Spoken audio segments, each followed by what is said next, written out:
vimos los enunciados de lo que fueron las dos primeras de Newton, que tenían que ver precisamente con el comportamiento de, digamos, del movimiento ante la presencia de fuerzas. Entonces, dijimos que en la primera ley, lo que me decía o mejor, lo que dice la primera ley es que todo cuerpo tiende a conservar su condición de movimiento, ¿cierto? A menos que exista una fuerza resultante que actúe sobre él. Importante eso, ¿no? Que es una fuerza resultante, porque al fin y al cabo, si el cuerpo tiene peso, ya hay una fuerza sobre él. Pero no necesariamente porque tenga peso se está moviendo, ¿cierto? Tenemos un objeto colocado sobre una superficie y si el objeto no se mueve es porque habrán fuerzas que están actuando en contra del peso que no lo dejan mover, ¿sí?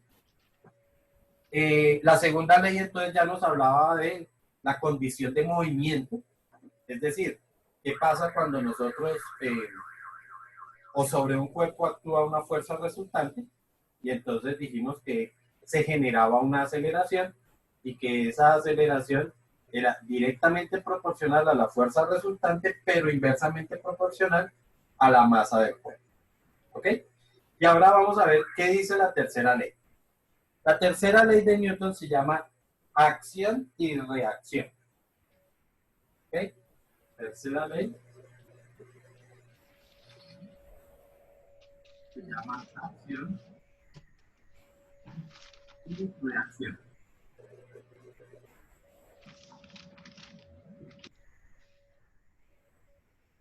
La ley de acción y reacción entonces explica, ¿sí?, que cuando un cuerpo o sobre un cuerpo se aplica una fuerza, ese cuerpo también realiza otra fuerza que es de la misma magnitud pero en sentido contrario. ¿Sí? Así de sencillo. Si sobre un cuerpo se aplica una fuerza, dicho cuerpo también aplica otra fuerza que es de la misma magnitud y en sentido contrario. Eso significa que las fuerzas siempre van en pares, no van solas, sino que van en parejas. Entonces, si yo tengo un cuerpo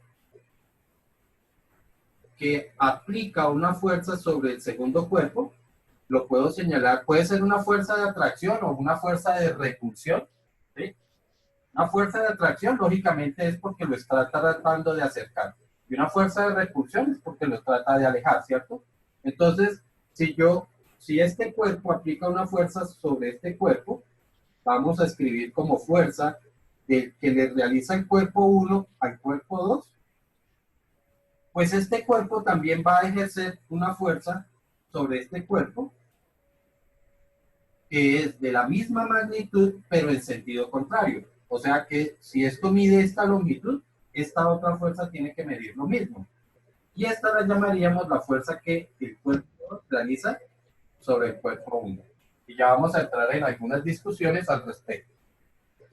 Si la fuerza, por el contrario, es de atracción, es decir, si esta es la fuerza que el cuerpo 1 realiza sobre el cuerpo 2, pues esta será la fuerza que el cuerpo 2 realiza sobre el cuerpo 1. ¿Está claro? Tiene que ser de la misma magnitud, pero en sentido contrario. Eso ya lo hemos aplicado, o digamos que este concepto ya lo hemos aplicado anteriormente cuando vimos o cuando estábamos trabajando con tensiones y entonces teníamos que dos cuerpos estaban unidos a través de una cuerda, ¿cierto? Teníamos esta situación y entonces decíamos, es que el cuerpo 2 genera una tensión sobre el cuerpo 1, ¿cierto? Y después decíamos, pero es que sobre el cuerpo 2 también se ejerce una tensión. Este es el efecto precisamente de las fuerzas de acción y reacción. Tenemos que este cuerpo le está ejerciendo una fuerza a este cuerpo, pero a la vez este le ejerce una fuerza al otro. Por eso es que estas dos tensiones las decíamos que eran iguales, pero de sentido contrario. Ten en cuenta que si estamos hablando sobre la cuerda, mientras esta fuerza va hacia en este sentido, esta otra fuerza va en sentido contrario. ¿Ok? Entonces ya estamos viendo el efecto. Una fuerza que nosotros diríamos, pero bueno, ¿qué pasará entonces como una fuerza como la normal? ¿Cierto? Yo tengo un cuerpo reposando sobre una superficie y sabemos que sobre este cuerpo se ejerce una normal. Pues resulta que este cuerpo también le ejerce una normal a la superficie. Es decir, que sobre la superficie también existe una normal generada precisamente por este cuerpo. ¿Ok? Lo que pasa es que nosotros normalmente decimos que tiene que ver con el peso. Claro, tiene que ver con el peso porque el peso es lo que está generando la fuerza dirigida hacia abajo. Para este cuerpo se llama peso, pero para esta superficie se llamará normal. ¿Ok? Siendo lo mismo, es decir, el peso de este cuerpo se convierte en la normal que recibe esta superficie. ¿Ok? Entonces ahí también estamos viendo una fuerza que va en pares. ¿Sí? Fuerzas pares que son acción y reacción. Otra fuerza que nosotros notamos como si fuera sola es el peso. ¿Ok? Sabemos que el peso es la fuerza con que la Tierra nos atrae. ¿Ok? Precisamente por su definición, también tenemos que entender, bueno, esa Tierra me quedó un poquito. Entonces también tenemos que entender que este cuerpo le ejerce una fuerza a la Tierra. ¿Ok? Entonces, aquí, esto es lo que nosotros, o lo que mejor, el señor Newton habló de fuerzas gravitatorias. Entonces, él dijo que las fuerzas gravitatorias son fuerzas que se ejercen entre dos masas, ¿cierto? Pero, y aquí entonces viene la interrogante, si son de la misma magnitud, ¿por qué el cuerpo tiende a caer y la Tierra no es la que tiende a subir? ¿Sí? Entonces, también nos lo explica Newton en su segunda ley, y es que acuérdense que el movimiento, o mejor, que la aceleración es inversamente proporcional a la masa, inversamente proporcional, o sea que a menor masa, mayor movimiento. Como este cuerpo tiene una masa infinitamente pequeña comparada con la Tierra, pues lógicamente él es el que tiende a moverse y no la Tierra. Si pensáramos en que toda la población del mundo pudiera acumularse en un solo punto pudiéramos acumular a toda la población de la Tierra, en ese caso podríamos pensar que efectivamente la masa de todas las personas sí podría ejercer una fuerza de atracción sobre la Tierra. De hecho, quienes han visto algo que tenga que ver con movimientos espaciales, podrán haber escuchado algo con respecto a que si llega a pasar un cometa relativamente grande cerca de la Tierra, podría ejercer un movimiento sobre la Tierra, podría desplazarla de su órbita. ¿Por qué? Precisamente porque en ese caso la masa que tenga ese cometa podría ser significativamente grande comparada con la Tierra y ahí sí podría ejercerse un movimiento o una traslación de la Tierra generada por esa fuerza de atracción. ¿Listo? Profe, yo Dime. tengo una pregunta. O sea que si yo doy un golpe, ¿Sí? ese mismo golpe se me va a recibir a mi mano. O sea, sí, Pues, más o menos. por eso es que cuando tú le pegas a la pared, te duele.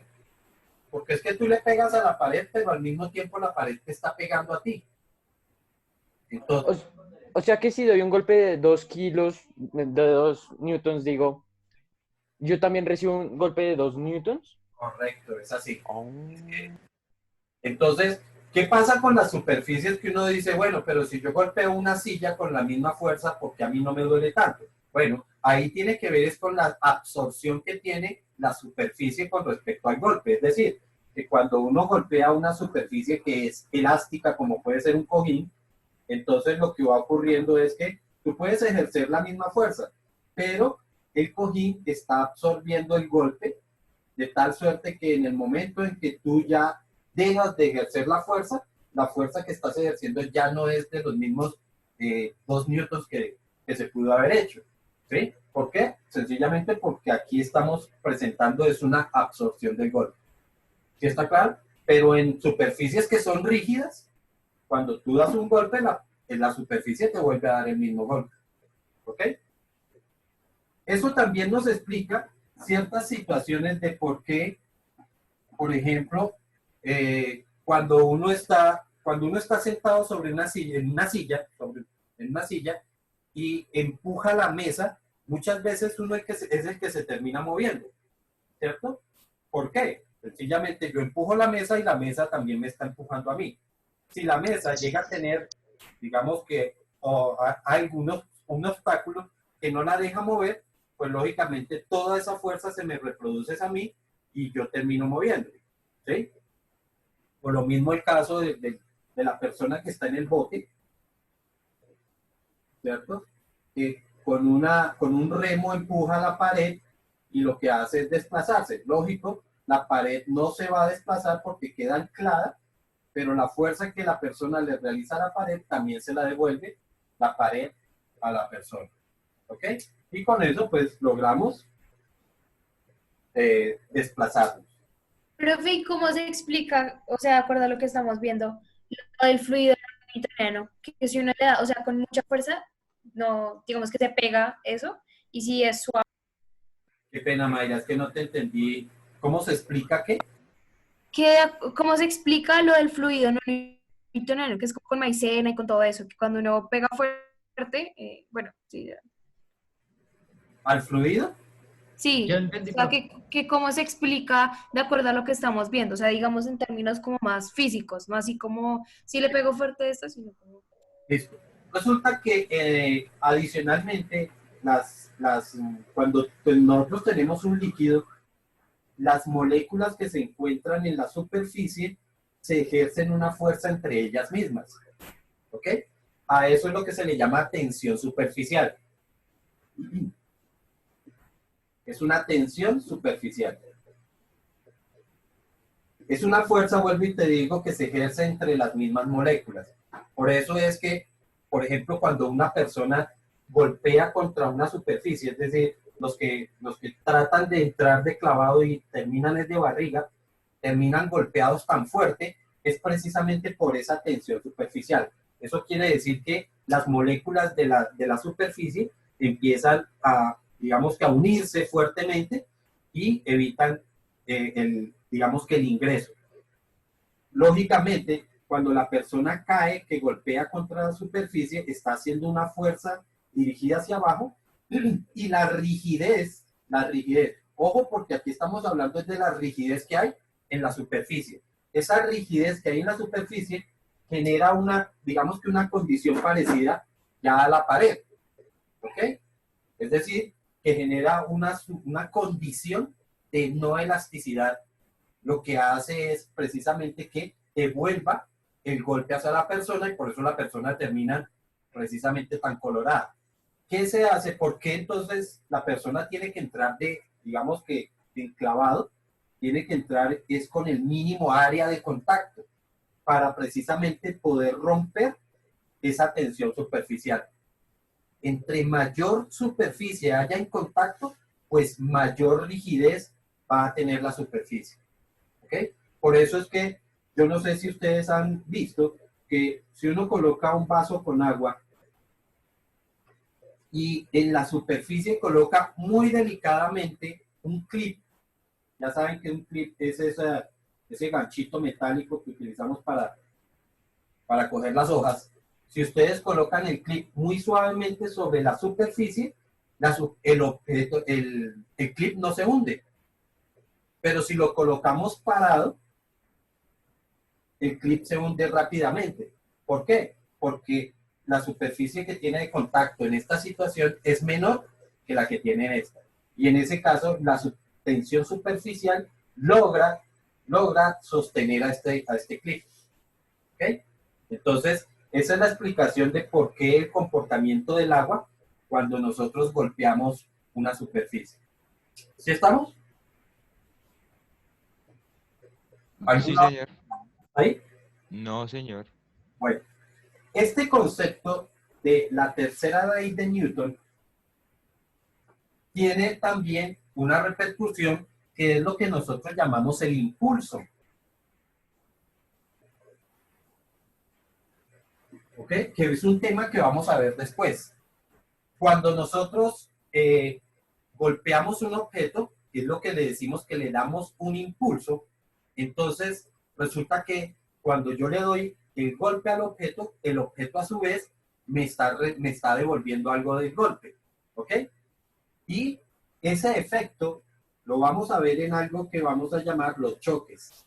Y es, por ejemplo, cuando yo tengo dos esferas que entran en contacto, una golpea a la otra, sabemos que esta va a recibir un efecto.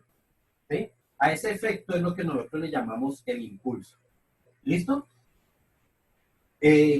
Para los que han visto algo de juego, de billar y todo eso, saben que con algunos efectos se logra de que esta esfera, cuando choca con esta, pueda o seguir avanzando o por el contrario, pueda echar hacia atrás.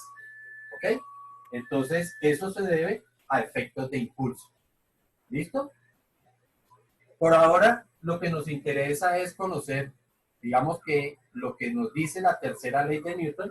Posteriormente entraremos a esto y veremos otros efectos de por qué una esfera, por ejemplo, cuando choca lateralmente, entonces va a viajar en este sentido y vamos a calcular en qué ángulo terminan, en qué ángulo y con qué velocidad terminan moviéndose las esferas, siempre y cuando estén libres de fricción en su superficie. Es decir, que la superficie sobre la cual se están desplazando esté libre de fricción. ¿Listo? Eso ayudará por allá a algunos jugadores de billar que empiezan a darse cuenta cómo es que se mueven las esferas. ¿Listo? Bueno, eso por ahora entonces lo que tiene que ver con acción y reacción. El otro concepto que vamos a ver se llama cantidad de movimiento. Cantidad de movimiento. Movimiento. O también descrito como momentum lineal. ¿Ok? La cantidad de movimiento es una variable que está muy relacionada con la energía que tienen los cuerpos, pero no es exactamente energía. ¿Ok? Es una relación que tiene el cuerpo que se está moviendo con respecto a su masa y su velocidad. Por ejemplo, nosotros estamos parados y de pronto pasa un niño de primaria, de los bien chiquiticos, y nos golpea. ¿Sí? Pues probablemente lo que va a ocurrir es que el niño cuando nos golpee, pues no nos haga mover y por el contrario sea el que termine cayéndose.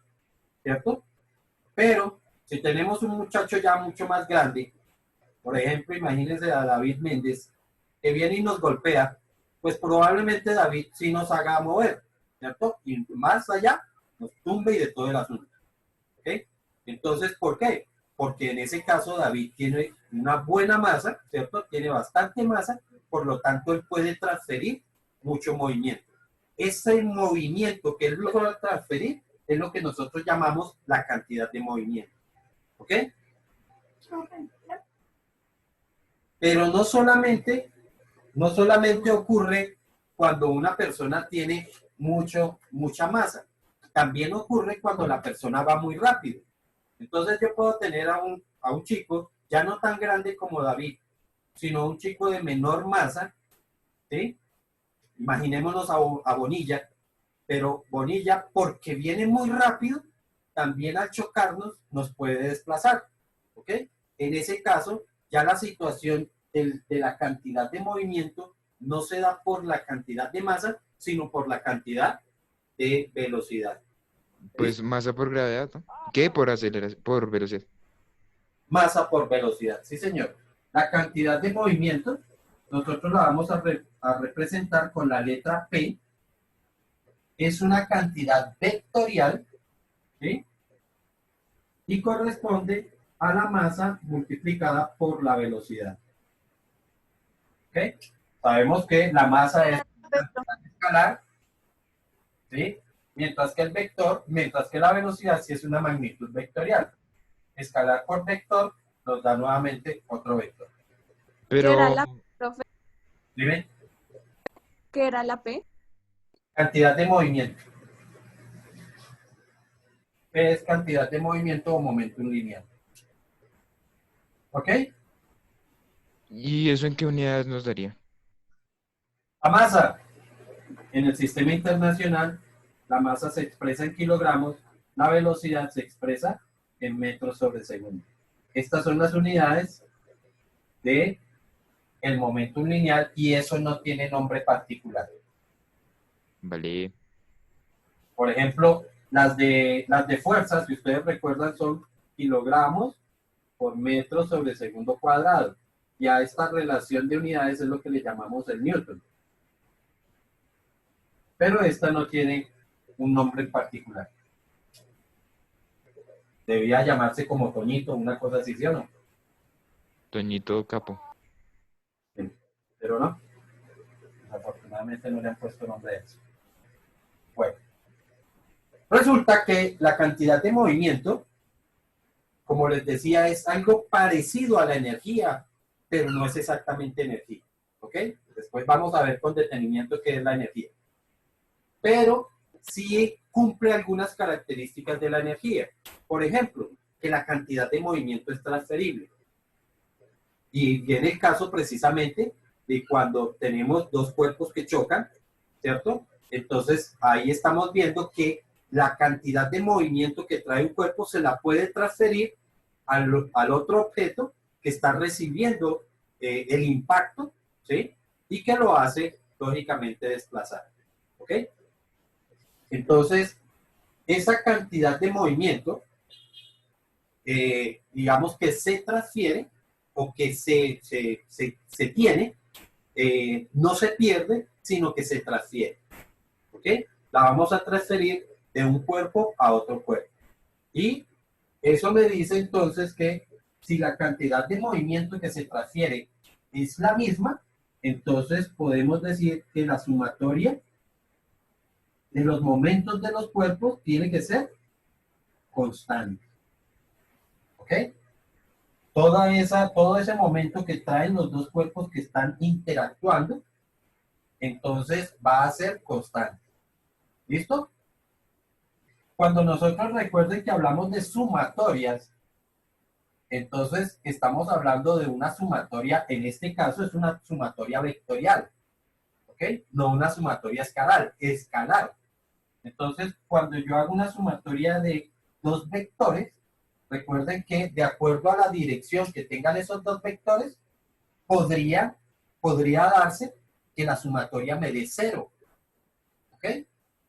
Sí, es constante, pero de acuerdo a la dirección que tengan esos dos vectores, esa sumatoria puede dar 0. ¿Ok?